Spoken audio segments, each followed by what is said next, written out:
os alunos, você pode brincar com seus alunos, pode sorrir, e não há problema nenhum nisso, é mais gostoso. Sua sala de aula vai ficar bem melhor se você aplicar a palavra de Deus com alegria, com graça. Você vai ter ali uma sala de aula muito mais ligada a você do que você imagina.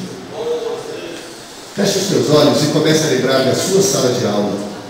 De onde é que você está ensinando? Ah, pastor, mas eu não estou ensinando ainda. Então se coloca na disposição de Deus. Aonde é que o Senhor vai te colocar? Deus, eu estou aqui. Se o Senhor precisar de mim, eu quero ser um professor, eu quero ser uma ensinadora, eu tenho desejo de trabalhar com as crianças, eu tenho desejo de trabalhar com os adolescentes, eu tenho desejo. Fale para Deus, irmão, o que você deseja. Ah, pastor, mas é pecado. Não, a Bíblia diz que quem deseja, excelente obra deseja. Ah, eu desejo um dia ser o pastor dessa igreja. Não é pecado. Não, desejo mesmo.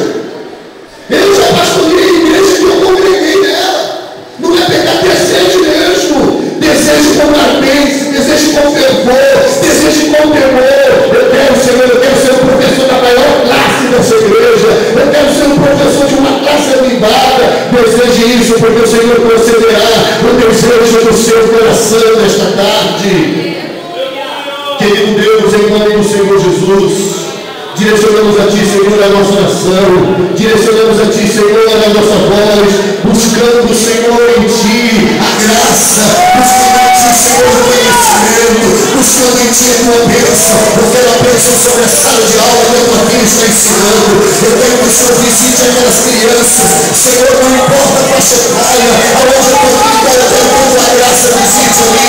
Eu quero que aquelas crianças sejam instruídas na verdade, sejam formadas na verdade do Senhor. Ó Pai, abençoa aqueles que são professores dos adolescentes. Aonde ver, Senhor, uma das classes que mais precisam de atenção. Por isso os professores precisam de mais graça, precisam de mais sabedoria, precisam de mais entendimento.